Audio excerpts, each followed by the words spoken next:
नहीं बना है शायद। तो अभी अपन नया चैप्टर स्टार्ट कर रहे हैं फिर, एवरेज। ये तुम लोग का 4th यूनिट का ही है।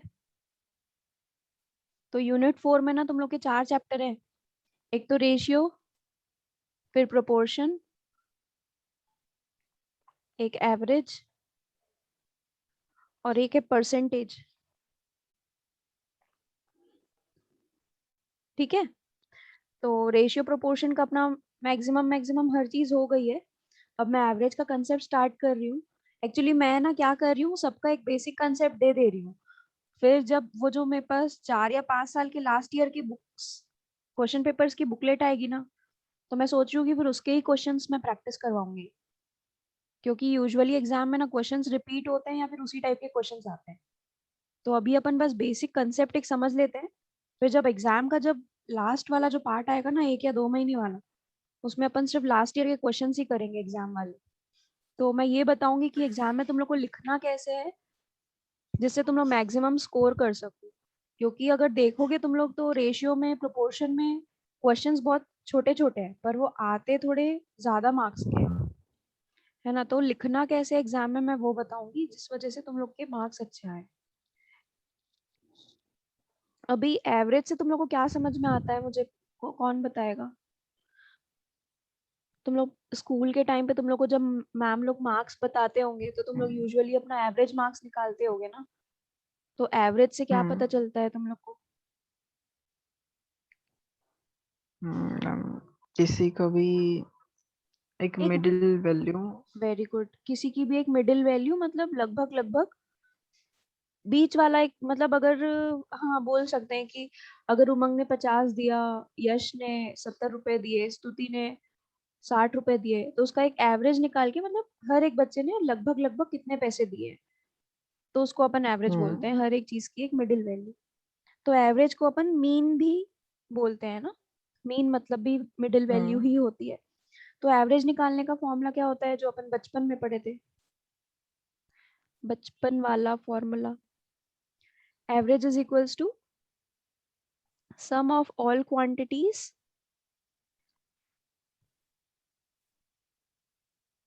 Upon number of quantities,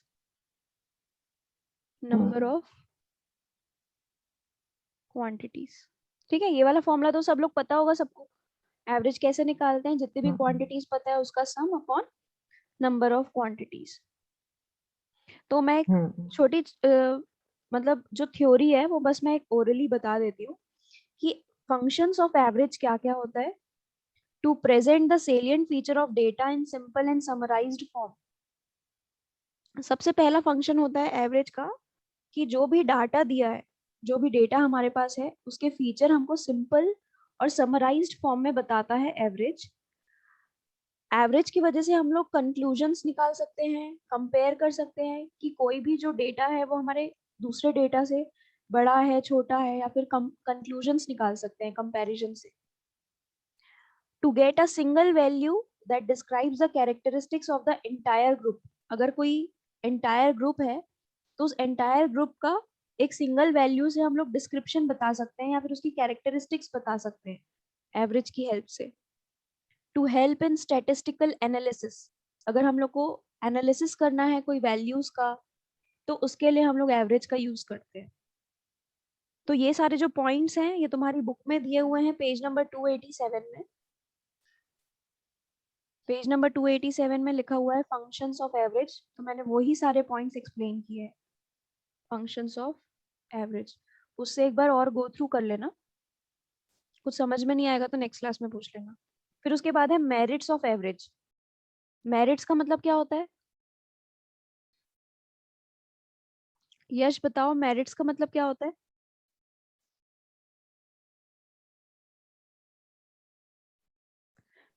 advantage किसी का भी। एडवांटेज ऑफ एवरेज, हाँ, मतलब एवरेज के क्या क्या फायदे हैं। तो सबसे पहला तो वो सिंपल है, और उसका एक रिजिड डेफिनेशन है। रिजिड डेफिनेशन मतलब अपने हिसाब से तुम फॉर्मूले को चेंज नहीं कर सकते। अगर एवरेज निकालने का formula some of all quantities upon number of quantities है, तो हाँ उसको वैसे ही निकालना पड़ेगा, based on all the observations. सारी ऑब्जर्वेशंस को वो ध्यान पे रख के एवरेज निकालते हैं। Use in analysis because of capable of further algebraic treatment. मतलब हम लोग इसको एनालिसिस में यूज इसलिए करते हैं क्योंकि इसकी हेल्प से हम लोग और दूसरे अलजेब्राइक एक्सप्रेशन या फिर और दूसरी अलजेब्राइक इक्वेशंस हम लोग को अगर सॉल्व करनी है तो एवरेज उस चीज में हमको हेल्प करता है। फिर उसके बाद है demerits of average,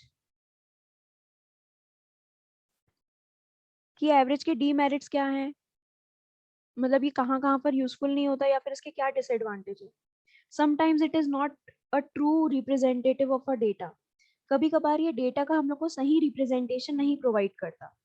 sometimes an average might give very absurd results, कभी कभार क्या होता है ना, एवरेज हमको एकदम एग्जैक्ट रिजल्ट नहीं दे सकता, हमको जो रिजल्ट चाहिए उस रिजल्ट से हटके हमको रिजल्ट मिलता है, कभी कभार ऐसा होता है।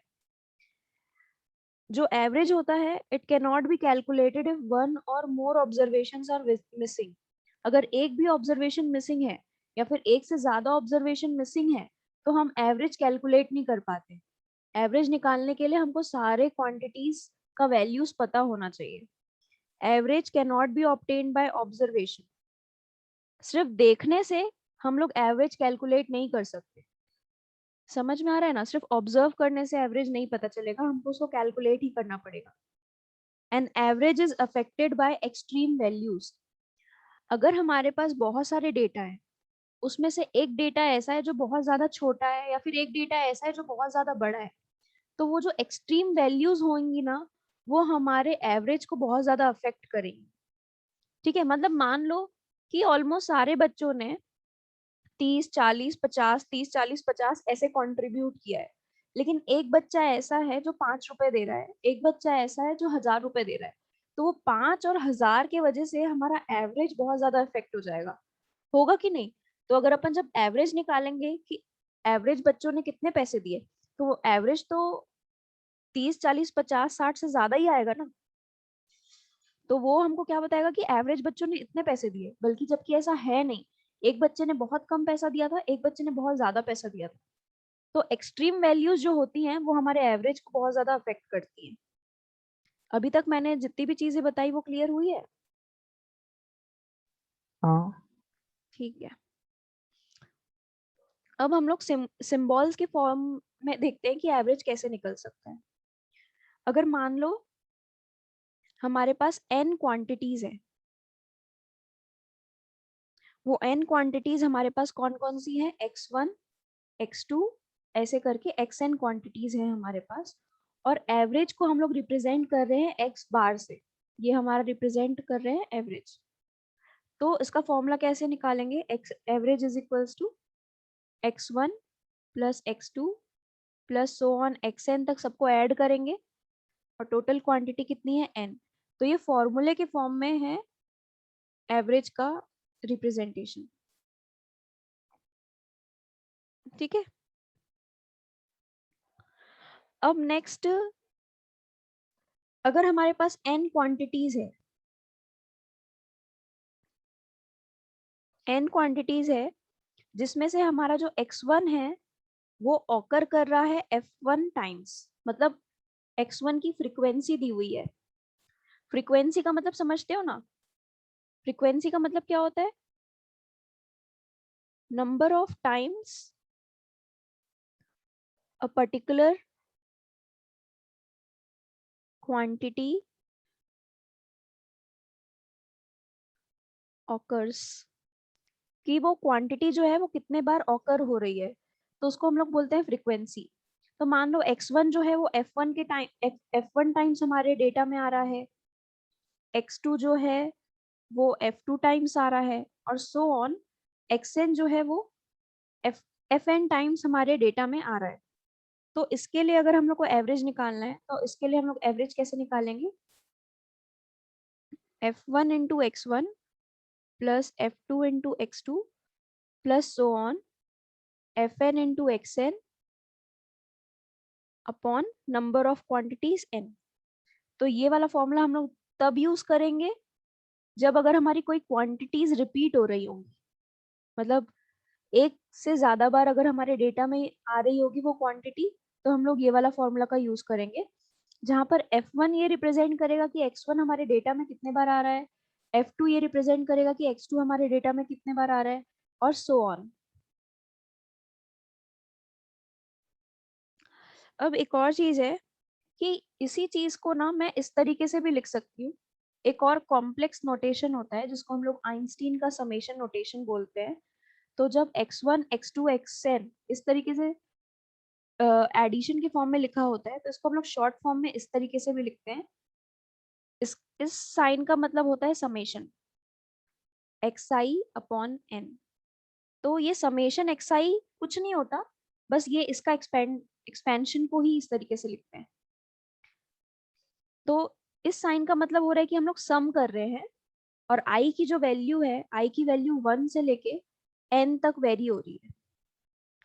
ये क्लियर है? मतलब तुम यहाँ पर चेंज करते जाओ i को 1 2 3 4 5 6 ऐसे करके, तो x1 x2 x3 xn ऐसे वैल्यूज मिलेंगी, और ये समेशन का मतलब ये है कि ये सारी वैल्यूज आपस में ऐड हो जाएंगी। ठीक है, वैसे ही इसको भी अपन वैसे ही लिख सकते हैं, समेशन fx अपॉन n। और ये कहाँ से कहाँ तक वेरी कर रहा है, fi ले लो, यहाँ पर xi ले लो, और i वेरी कर रहा है 1 से लेके n तक। इतनी चीज क्लियर है स्तुति? मैम ये वाला क्लियर नहीं हुआ, ये वाला अच्छे से। मैम स्तुति का वो नेटवर्क इश्यू है तो वो रिप्लाई नहीं करेगी। अच्छा, ये नोटेशन क्लियर नहीं हुआ? No ma'am. देखो ये जो नोटेशन होता है ना, ये summation i equals to 1 to n x i, ये क्या x, ये i क्या रिप्रेजेंट कर रहा है कि ये i जो है 1 से लेके n तक जाएगा। मतलब x1 i की जगह मैं 1 लिखूंगी, i की जगह मैं 2 लिखूंगी, i की जगह मैं 3 लिखूंगी, और ये कहाँ तक लिखूंगी, मैं n तक लिखूंगी। तो मैंने ये n तक लिख दिया। अब ये जो साइन है, ये w बना, जो हमारा m बना है राइट हैंड साइड, इसका मतलब होता है समेशन। समेशन का मतलब होता है सम। समेशन का मतलब क्या होता है, सम। मतलब यहाँ पर जो भी क्वांटिटीज आ रही है तुम्हारी, और जो 1 से लेके n तक जा रही है, उन सबका हम लोग को सम करना है। ठीक है, ओके। इस यही चीज डिनोट करता है ये। बस इसी को सिंबल के फॉर्म में इस तरीके से लिखते हैं। समझ रहे हो? हाँ हाँ। अब जैसे ये समेशन है i इक्वल्स टू 1 से लेके n, मतलब जो i की वैल्यू है वो 1 से लेके n तक वेरी होगी, और एफ आई एक्स आई। तो अगर i की वैल्यू 1 से लेके n तक वेरी हो रही है, मतलब f1 x1 मिलेगा, f2 x2 मिलेगा, ऐसे करके fn xn तक जाएगा। क्यों जाएगा? क्योंकि ये जो i है ये 1 से लेके n तक जा रहा है। ये जो i है ये 1 से लेके n तक जा रहा है, इसलिए हमारा i की जगह में हम लोग 1 से लेके n तक वैल्यू पुट करते जाएंगे। और ये जो सिंबल है, ये सिंबल ये डिनोट कर रहा है कि इसमें जितने भी f और x आ रहे हैं वो सबको ऐड करना है। अभी क्लियर हुआ? हाँ। तो ये नोटेशन था।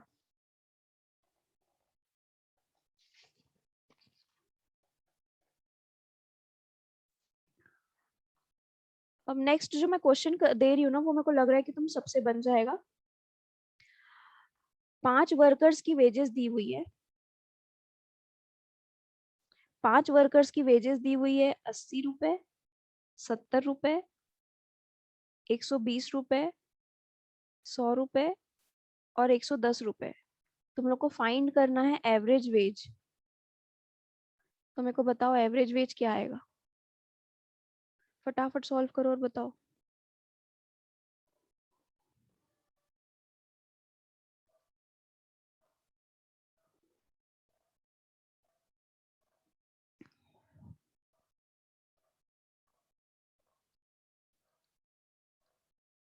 $96। हाँ 96 आ रहा है। वैसे ही कियोगे ना, average wage is equals to total wage upon number of workers. Hmm.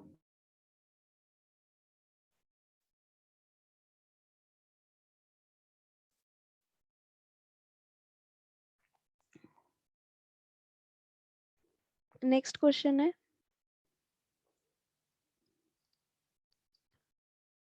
Find the average. अभी बच्चे जैसा लग रहा होगा ना उमंग ये सारा। बहुत इजी है। Find the average of the following. अभी ना मैं तुम लोग को हार्ड चैप्टर्स करा नहीं रही हूँ, क्योंकि मैं अभी तुम लोग को हार्ट अटैक देना नहीं चाहती। इसलिए अभी अभी तभी हम लोग को लग रहा है बीकॉम तो इजी है बहुत। इसलिए मैं ये सोच रही हूँ कि अभी तुम लोग एंजॉय कर लो, थोड़ा सा इजी इजी वाला चीज हम्म, थोड़ा पहले अच्छे से पढ़ लो, ताकि इसमें मार्क्स ना कटे। हम्म, फिर अपन हार्ड वाले पार्ट में जाएंगे। तो जब हार्ड वाले पार्ट में जाएंगे ना, तो देखो मैं एक दिन में सिर्फ एक ही क्वेश्चन समझा पाऊंगी, उससे ज्यादा तुम लोग बाप रे। समझ भी नहीं पाओगे। चलो इसका या, एवरेज निकालो। मेरे को तो उस दिन ये शौक लग रहा था तब कि तुम लोग हाँ को लॉग समझ में नहीं आ रहा है। मतलब तुम लोग वो बोले लॉग बहुत छोड़ अजीब दो। था। अब लॉग के बाद में है लीनियर प्रोग्रामिंग, जो सीबीएसई में 11th 12th में आता है, आईसीएसई में क्लास 12th में आता हम्म, है। तो तुम लोग कॉमर्स वाले हो तो लीनियर प्रोग्रामिंग पढ़े नहीं होगे। अभी उसको भी समझना थोड़ा सा हम्म, ट्रिकी रहता है। अच्छा मेरे को एक बात बताना, तुम लोग एन्युइटी ये सब पढ़े हो क्या? Hmm, annuity, valuation of simple loans and debenture, sinking funds. नहीं, क्योंकि ये सब ना कॉमर्स वालों का टॉपिक है, तो मुझे लगा शायद तुम लोग पढ़े होगे करके। नहीं कुछ नहीं पढ़ा ऐसा। बाकी ये सारा चीज ना मेरे लिए भी न्यू ही टॉपिक है, मतलब मेरे को भी तुम लोग को पढ़ाने से पहले पढ़ना पड़ेगा। मैं खुद, मेरे को अभी कोई पूछेगा एन्युइटी क्या होता है तो मुझे नहीं पता। क्योंकि ये सब ना मैं देख रही थी कॉमर्स वालों का 11th 12th का टॉपिक है। मतलब जो बच्चे कॉमर्स लेते हैं विथ मैथ्स, तो उनके मैथ्स में ये आता है। और वो जो कॉमर्स वालों का मैथ्स होता है वो हमारे में से डिडक्ट हो जाता है वो वाला पार्ट।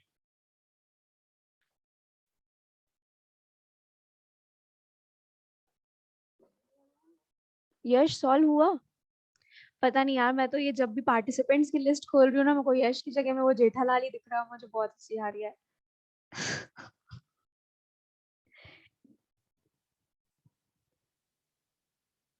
यश क्या सोच के तूने ये फोटो लगाई, मुझे बताना तो।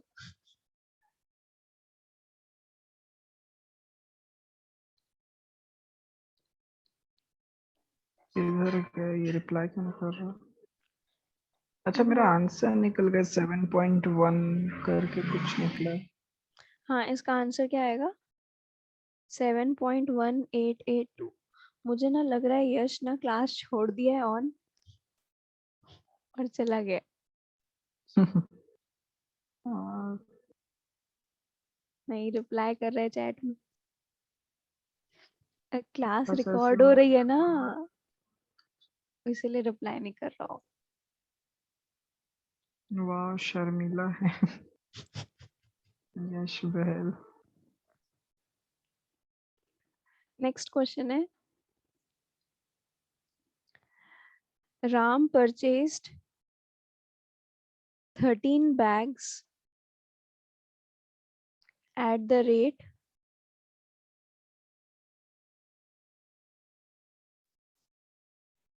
₹50 per bag। फिर वैसे ही उसने 15 बैग्स खरीदे एट द रेट ऑफ ₹60 पर बैग्स।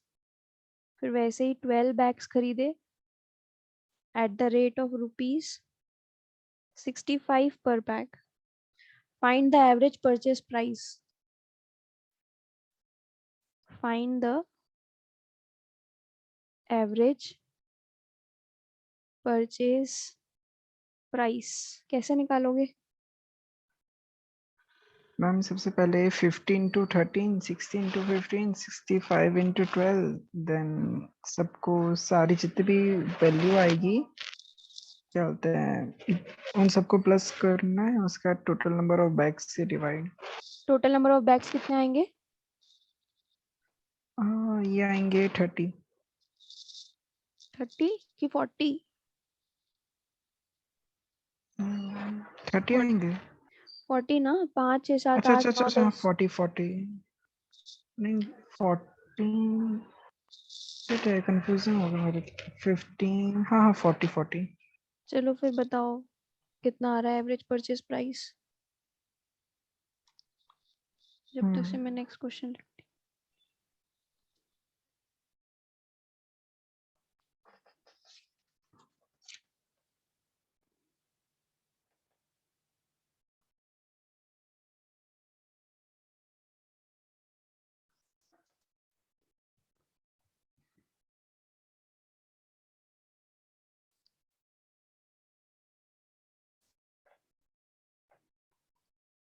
और कॉलेज स्टार्ट हो गया तुम लोग का?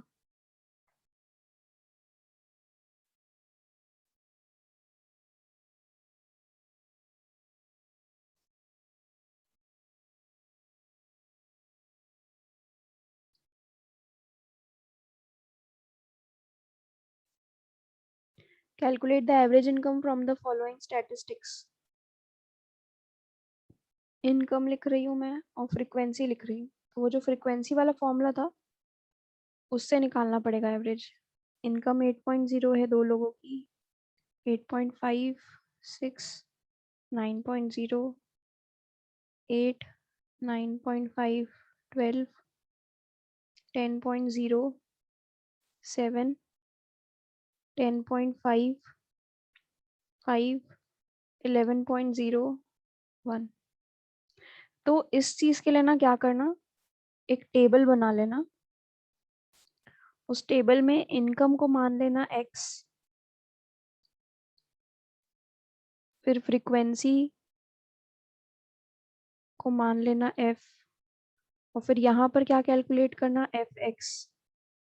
fx मतलब f इंटू एक्स। और फिर क्या करना, फ्रीक्वेंसी का टोटल करना यहाँ पर, और fx का टोटल करना।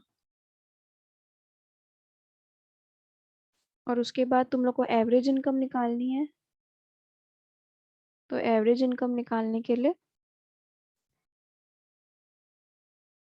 fx लिखना, ये समेशन ऑफ fx मतलब fx का टोटल, और ये समेशन ऑफ f मतलब f का टोटल। कर लोगे?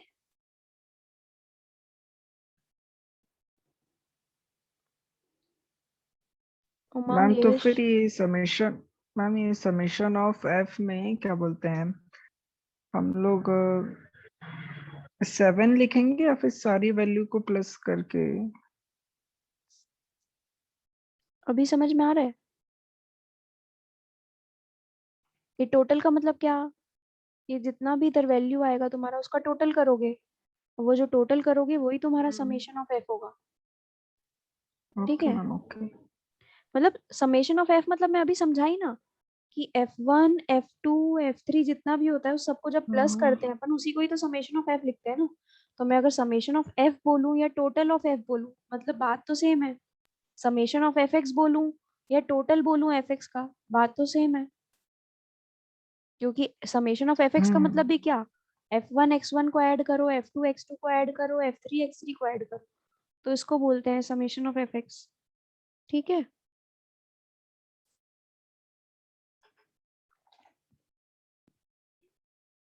ओके।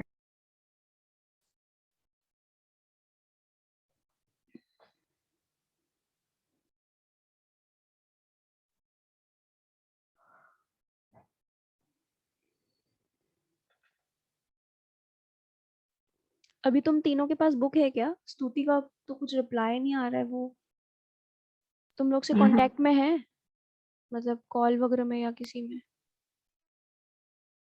मैम वो कॉल पे नहीं, वो चैट्स में रिप्लाई कर रही थी शुरुआत में। अच्छा अच्छा।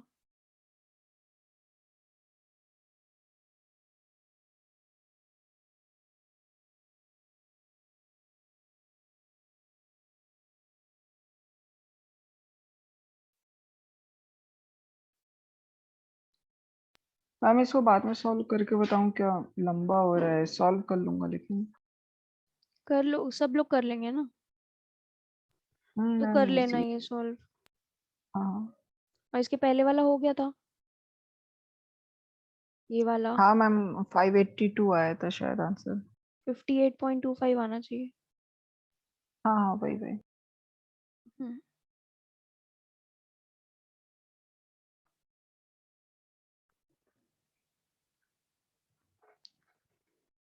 तो अभी तुम तीनों के पास बुक है?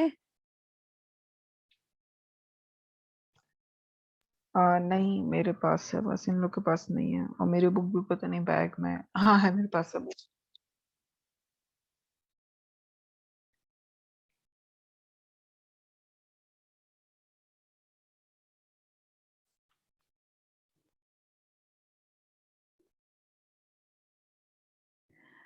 बुक का जो एक्सरसाइज ए है, अ,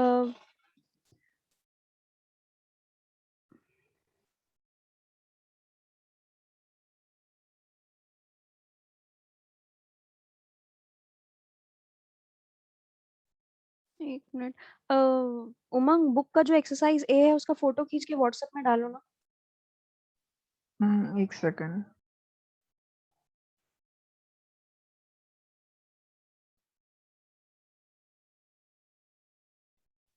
ma'am page number. Page number 290।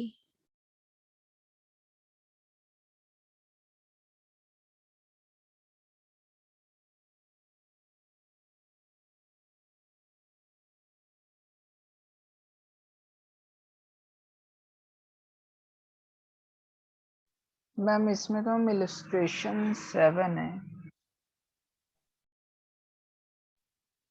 Hello ma'am, illustration इसमें 7 के इलस्ट्रेशन। इलस्ट्रेशन 7 के नीचे एक्सरसाइज ए है ना? अच्छा हाँ हाँ हाँ। वो एक्सरसाइज ए का फोटो भेजो।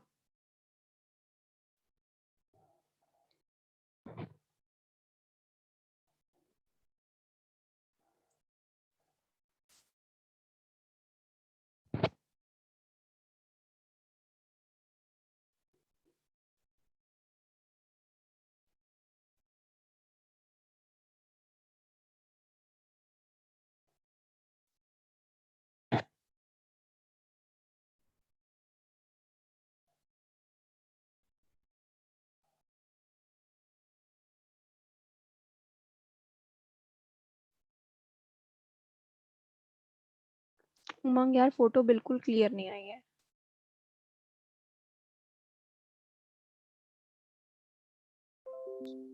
एक और बार भेजता हूँ, नहीं एक नहीं, सेकंड। हो गया हो गया। इन लोगों को समझ में आ जानी चाहिए बस। एक बार पूछ लेना इन लोगों को। मतलब समझ में आ रहा है ना?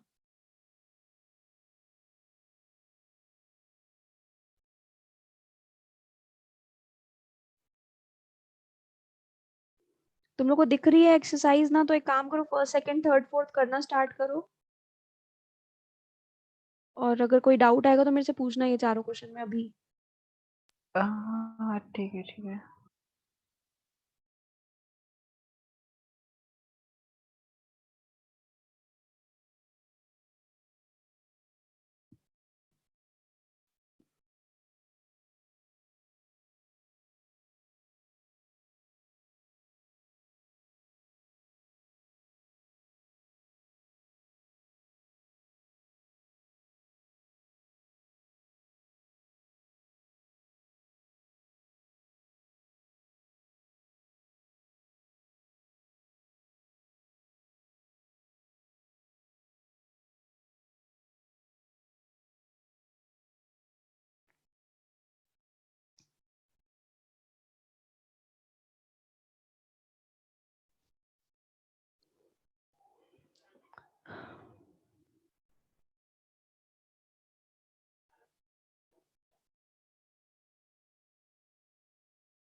मैम फर्स्ट का आंसर 60।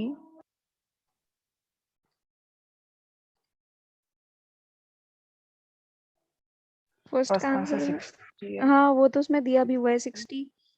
तो वो तो वैसे ही निकाले होगे, 80 प्लस 60 प्लस 100 प्लस हाँ 40 हाँ। Plus 50 plus 30 divided by. हम्म, हम्म।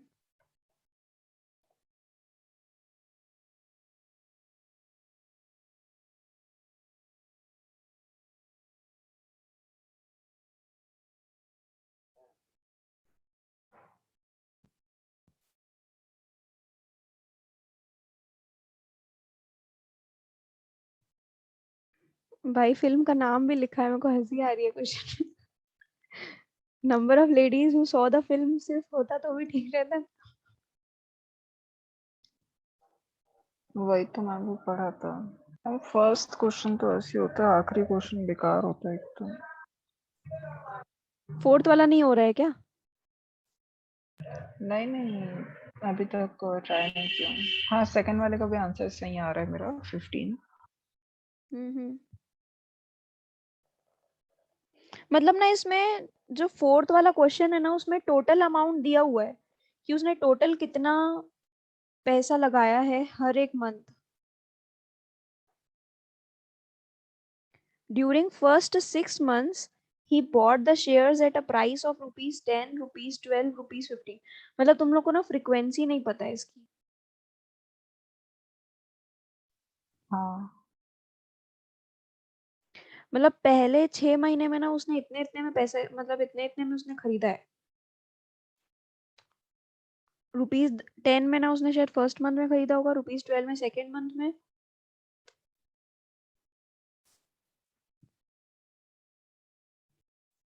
तो अगर वो 1200 रुपए के शेयर्स हर महीने खरीदता है, और अगर 10 रुपए वो हर एक शेयर में इन्वेस्ट कर रहा है पहले मंथ में, तो उसने कितने शेयर्स पहले महीने में खरीदे वो निकल जाएगा। ना मतलब 1200 डिवाइडेड बाय 10 अलग करेंगे, हम्म। फिर 12 से अलग, 15 से अलग। तो उसमें नंबर ऑफ शेयर्स निकल जाएंगे, और फिर नंबर ऑफ फिर शेयर्स सारे जब शेयर्स निकलेंगे, का प्लस। तो सारे शेयर्स को मल्टीप्लाई करके, मतलब मल्टीप्लाई करके। मेरे को तो ऐसे लग रहा है कि find the hmm average price of the shares brought during the period. तो इसमें फर्क तो आएगा नहीं, एवरेज प्राइस पूछ रहा है और वो बोल रहा है कि हर एक महीने वो 1200 के खरीदता है। हम्म तो एवरेज में क्या 1200 डिवाइडेड बाय 6 कर देना चाहिए सीधा सीधा। 1200 प्लस 1200 इंटू 6। क्या कर रहा है ये कि 10 plus 12 plus 15 plus 20 plus 24 plus 30 divided bye. अच्छा अच्छा अच्छा।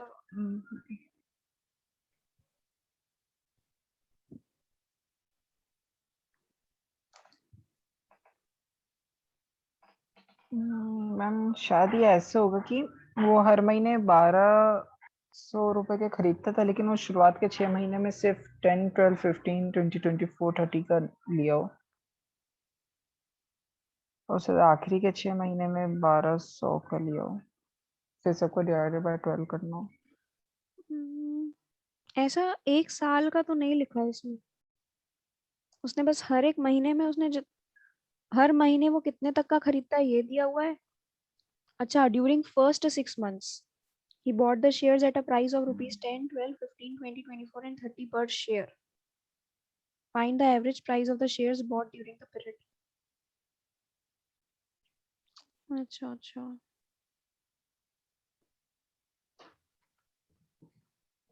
सोचो तुम लोग भी इस क्वेश्चन में थोड़ा, मैं भी सोच रही हूँ। 10, 12,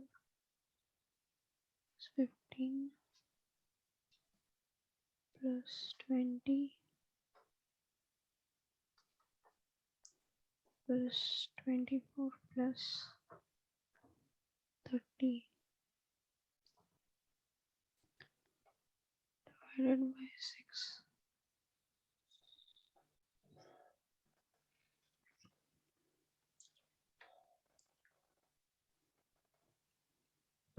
अरे तुम लोग को ना पहले फ्रीक्वेंसी निकालनी पड़ेगी कि पहले महीने में, सेम क्वेश्चन दिया हुआ है तुम्हारे इलस्ट्रेशन 6 में,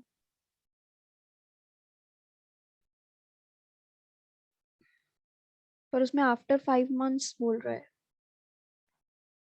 क्वेश्चन ही गलत दिए रखा है ना, तो क्या कर सकते।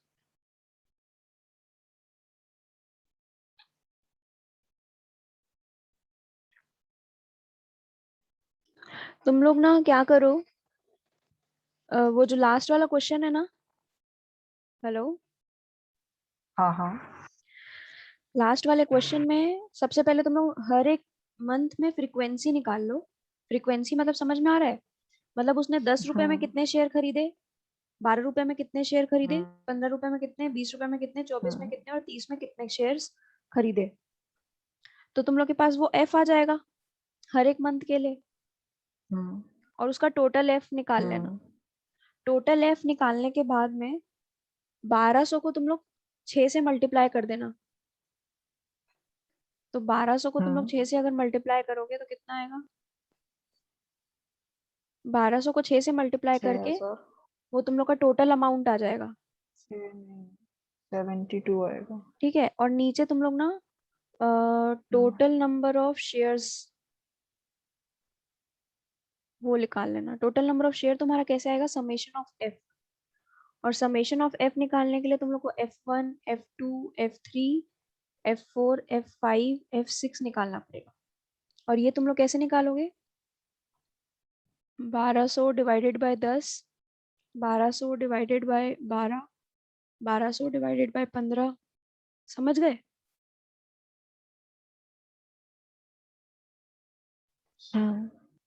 तो ये सब निकाल के ये सबको ऐड करोगे जब तुम, तो वो तुम्हारा समेशन ऑफ एफ आएगा।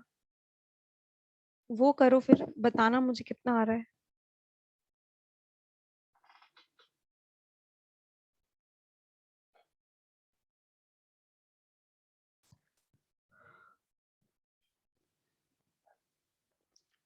अगर तुम लोग इधर यहाँ पर चैट में पोस्ट नहीं कर पा रहे होगे ना स्तुति और यश, तो तुम लोग व्हाट्सएप में कर देना। मेरा व्हाट्सएप भी खुला ही हुआ है, मैं देख लूंगी तुम्हारी क्वेरीज।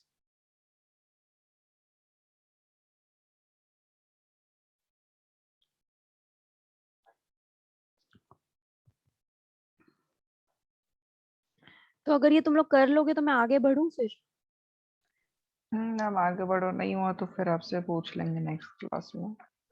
पता है ऐसे कर करके मैंने बहुत सारे क्वेश्चन छोड़े हैं, तुम लोग के कर लोगे करके और तुम लोग डाउट पूछोगे करके। आज तक कभी किसी ने डाउट नहीं पूछा मेरे से, मतलब तुम लोग पढ़ नहीं रहे हो। अच्छा, क्लास अगर 1 मिनट में एंड हो गई तो रीज्वाइन कर लेना ना, वैसे हाँ। दिखा रहा है कि वो एंड हो जाएगी। अब हम लोग क्या पढ़ेंगे, कंप्यूटेशन ऑफ मीन